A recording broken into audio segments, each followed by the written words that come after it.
Guys welcome and welcome back to my channel. So आज के इस वीडियो में हम देखेंगे one of the problem of top interview 150। So problem क्या है हमारा, product of array except self. So इस प्रॉब्लम स्टेटमेंट में हमें क्या दे रखा है हम देखते हैं, फिर हम देखेंगे कैसे इस प्रॉब्लम को हम सॉल्व कर सकते हैं। यहाँ पे हमें ना एक एरे दे रखा है, इंटीजर एरे नम्स नेम से। हमें क्या करना है, फाइंड करना है आंसर एरे, जहाँ पे आपका आंसर आई रिप्रेजेंट कर रहा है the product of all the elements of nums except nums i. Okay, और इस प्रॉब्लम स्टेटमेंट में क्या क्या दे रखा है कि आपको, आप जो लिख रहे हो एल्गोरिदम, वो आपका ON टाइम में होना चाहिए, यानी लीनियर टाइम कम्प्लेक्सिटी में होना चाहिए। और आपको क्या करना है, डिवीजन ऑपरेशन यूज़ नहीं करना है। ठीक है, विदाउट यूजिंग डिवीजन ऑपरेशन आपको इस प्रॉब्लम को सॉल्व करना है। और फॉलोअप में आपको क्या दे रखा है कि आपको ट्राई करना है इस प्रॉब्लम को सॉल्व करने का बिना कोई एक्स्ट्रा स्पेस यूज़ किए। तो पहले तो हम क्या करेंगे ना, एक्स्ट्रा स्पेस यूज़ करके देखेंगे कि इस प्रॉब्लम को हम सॉल्व कैसे कर सकते हैं, फिर हम विदाउट एक्स्ट्रा स्पेस देखेंगे कैसे इसे सॉल्व करेंगे। ठीक है, पहले तो प्रॉब्लम को हम समझ लेते हैं एग्जाम्पल के थ्रू। मैं क्या करती हूँ, फर्स्ट एग्जाम्पल ले लेती हूँ यहाँ पे। ठीक है, क्या है, अपने को दे क्या रखा है, 1 2 3 4 दे रखा है। ये 4 एलिमेंट्स आपको नम्स एरे में दे रखा है। ठीक है, यहाँ पे इंटरनेट, हाँ ओके। देखो अब अपने को क्या करना है, इस इंडेक्स पे, 0th इंडेक्स पे आपको क्या करना है, इस एलिमेंट को छोड़ के जितने भी एलिमेंट्स हैं इधर या इसके साइड, जितने भी एलिमेंट्स हैं सबको मल्टीप्लाई करके यहाँ पे करना है स्टोर। ठीक है, तो 2 3 6 6 4 24, ये 24 हो जाएगा। अब 1th इंडेक्स पे क्या करना है, इसको छोड़ के जितने भी एलिमेंट्स है इस साइड, उन सारे का मल्टीप्लिकेशन अपने को यहाँ पे रखना है। ठीक है, तो 1 3 3 3 इंटू 4 12 हो जाएगा। अब सेकेंड इंडेक्स पे क्या करना है, इसको छोड़ के करना है, तो आपका क्या हो जाएगा, 8 हो जाएगा। और थर्ड इंडेक्स पे इसको छोड़ के करना है, यानी 6 हो जाएगा। तो ये फाइनल आपका आंसर एरे होगा। ओके, तो इस प्रॉब्लम को हम सॉल्व कैसे कर सकते हैं। देखो, अगर डिवीजन ऑपरेशन करना होता है तो कैसे कर सकते थे आप। अब क्या करते, सारे एलिमेंट को मल्टीप्लाई करते तो क्या होता आपका 24 होता। अब क्या करते, जितने भी एलिमेंट्स हैं ना उनको डिवाइड करके यहाँ पे स्टोर करते हैं। तो डिवाइड करने पे क्या होता है, आपको पता है कि आपने यहाँ पे सारे को एलिमेंट को मल्टीप्लाई कर लिया है। अब डिवाइड करोगे, दैट मीन्स वो नंबर को छोड़ के सारे एलिमेंट का आपको मल्टीप्लिकेशन मिल जाना है। जैसे 24 को 1 से डिवाइड करोगे 24 मिलेगा, 24 को 2 से डिवाइड करोगे 12 मिलेगा, 24 को 3 से डिवाइड करोगे 8 मिलेगा, 24 को 4 से डिवाइड करोगे 6 मिलेगा। यही है ना हमारा आंसर एरे। लेकिन अपने को तो दे रखा है कि कोई भी डिवीज़न ऑपरेशन यूज़ नहीं करना है, तो हम कर नहीं सकते। तो इस प्रॉब्लम को हम सॉल्व कैसे कर सकते हैं।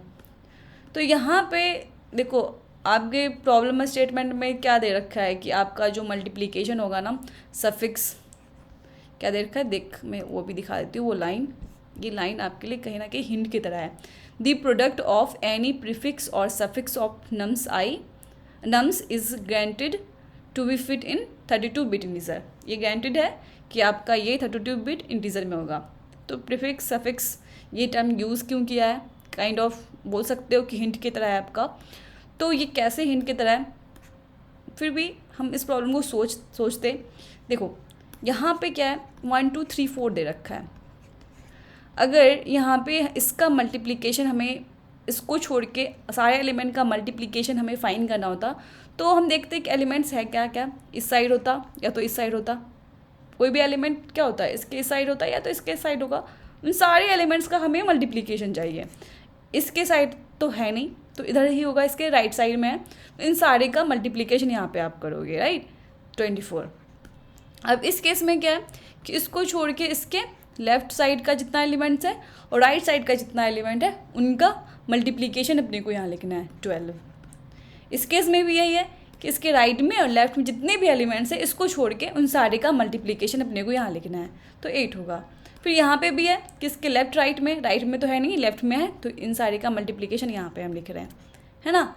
तो ये आपको किसी भी एलिमेंट के लेफ्ट में कितने एलिमेंट्स नहीं, इधर सारे एलिमेंट का मल्टीप्लिकेशन और इसके इस साइड में सारे एलिमेंट का मल्टीप्लिकेशन कैसे मिल सकता है, आपको कैसे आप बना सकते हो।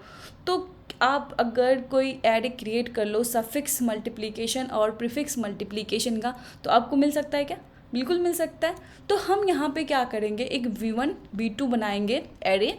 V1 बोले तो प्रीफिक्स के लिए और V2 बोले तो क्या, सफिक्स के लिए, ठीक है। अब इसके इस साइड तो कोई एलिमेंट है नहीं, तो हम इसको 1 यहाँ पे स्टोर कर लेंगे, क्योंकि 1 को किसी से भी मल्टीप्लाई करोगे तो वो नंबर उतना ही होगा, कोई चेंजेस उसमें होते नहीं है ना। तो यहाँ पे 1 कर लेते हैं, क्योंकि हमें पता है कि ये जो एलिमेंट है ना 0th इंडेक्स पे, इसके लेफ्ट साइड में कोई है नहीं, तो इसलिए हम यहाँ पे 1 रख लेते हैं। ओके, अब यहाँ पे है, अब हमें क्या है कि इस साइड में जितने भी एलिमेंट्स हैं उनका मल्टीप्लिकेशन अपने को यहाँ पे स्टोर करना है, इसके इंडेक्स पे, 1th इंडेक्स पे। 0th पे हमने 1 कर लिया, 1 पे हम क्या करेंगे, इसको छोड़ के जितने भी एलिमेंट्स हैं उनका मल्टीप्लिकेशन। तो ये 1 को और इसको, इस एलिमेंट को आप मल्टीप्लाई करके यहाँ रख लो। इधर तो एक ही एलिमेंट है और इसको हमने इस वाले से मल्टीप्लाई करा, 1 को 1 से करा, क्योंकि हमने 1 ले रखा है, इसको इस 1 यहाँ पे कुछ भी होता है उसको मल्टीप्लाई करके हम यहाँ रखते हैं।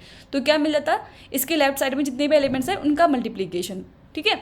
अब इसके लिए 3 को छोड़ के यहाँ पे हमें मल्टीप्लिकेशन स्टोर करना है। 3 के प्रीफिक्स एलिमेंट्स का मल्टीप्लिकेशन आपको यहाँ पे स्टोर करना है। तो इन यहाँ पे 1 है, 1 आपको पता है कि इधर साइड का मल्टीप्लिकेशन है और ये 2 है, दोनों को मल्टीप्लाई करके यहाँ स्टोर कर दो, कर दिया आपने। फिर यहाँ पे इस इंडेक्स के लिए आप क्या करते हैं, इन सारे एलिमेंट्स का मल्टीप्लिकेशन। तो 2 × 3 6 ये हो गया, इसको छोड़ के जितने भी इधर एलिमेंट्स हैं सबका मल्टीप्लिकेशन मिल गया, ठीक है। ये हमारा प्रीफिक्स एरे तैयार हो गया है, प्रीफिक्स मल्टीप्लिकेशन का। अब हम क्या करते हैं, सफिक्स का बैकसिस करते हैं। तो इसके इधर तो कोई है नहीं ना, 4 के राइट साइड में कोई नहीं है, तो यहाँ पे आप 1 मान लो इसको, ठीक है, 1 मान लिया हमने। अब हम यहाँ पे करेंगे, तो इधर ये जो एलिमेंट है इसके राइट साइड में कितना है, 4 है, 4 और ये 1 को मल्टीप्लाई कर दो, यहाँ पे 4 स्टोर कर लो, क्योंकि देखो इसके इस साइड में तो 4 ही है ना, तो 4 ही होगा यहाँ पे। अब यहाँ पे 2 है, 2 के इस साइड में 4 × 3 12 हम कर लेंगे, तो यहाँ पे स्टोर हो जाएगा ये। फिर ये 1 इसके इधर साइड में करेंगे, 24 हो गया। अब हमें पता है कि ये दोनों एरे है ना, किसी भी एलिमेंट के प्रीफिक्स में कितने प्रीफिक्स एलिमेंट्स का मल्टीप्लिकेशन है और इसमें इसके सफिक्स एलिमेंट्स का है, इसको छोड़ के है। तो इन दोनों का जो मल्टीप्लिकेशन हो जाएगा, इसका इसका इसका, वही तो आंसर होगा ना। 24 × 1 24, 12 × 1 12, 4 × 8 8, 6 × 6, यही तो आंसर है, राइट, यही आंसर है ना। हम क्या करते हैं, आपको कोड दिखा देते हैं, तो आप कोड भी देख लो एक बार, इजी है। फिर हमें बेसिकली सॉल्व इसको विदाउट एक्स्ट्रा स्पेस में करना है, कहीं ना कहीं इसी को हम मॉडिफाई करेंगे और इसको सॉल्व करेंगे, तरीका सेम होगा, बस थोड़ा सा ट्रिकी होगा, ठीक है। तो अब हमने यहाँ पे क्या किया, n ले लिया, नम्स का साइज़, हमने वेक्टर 1 ले लिया, वेक्टर 2 ले लिया, दोनों का सेम साइज़ होगा, ठीक है।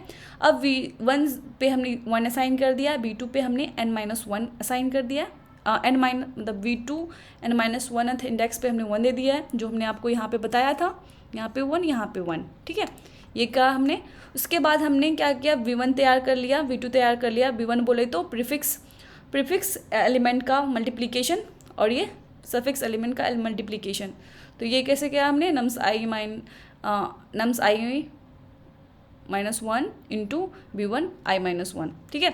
इस तरह से हमने V1 V2 तैयार कर लिया। अब हमने आंसर में क्या किया, answer i = V1 into V2 करके मल्टीप्लाई कर दिया, आंसर रिटर्न कर दिया। ये हो गया। अब हमें देखो यहाँ पे आप ये आंसर n ले रहे हो ना, इस आउटपुट के लिए ले रहे हो, इसको हम एक्स्ट्रा स्पेस में कंसिडर नहीं करेंगे, ठीक है। जैसे यहाँ पे आपने आंसर फाइंड करने के लिए आपने V1 V2 का हेल्प लिया ना, तो ये एक्स्ट्रा स्पेस हमें ट्राई करना है कि बिना किसी हेल्प का ले, हम बस ये आंसर एरे ले सकते हैं, अपने आंसर एरे को हम यूज़ कर सकते हैं, लेकिन हम इसके अलावा नहीं कर सकते, ठीक है।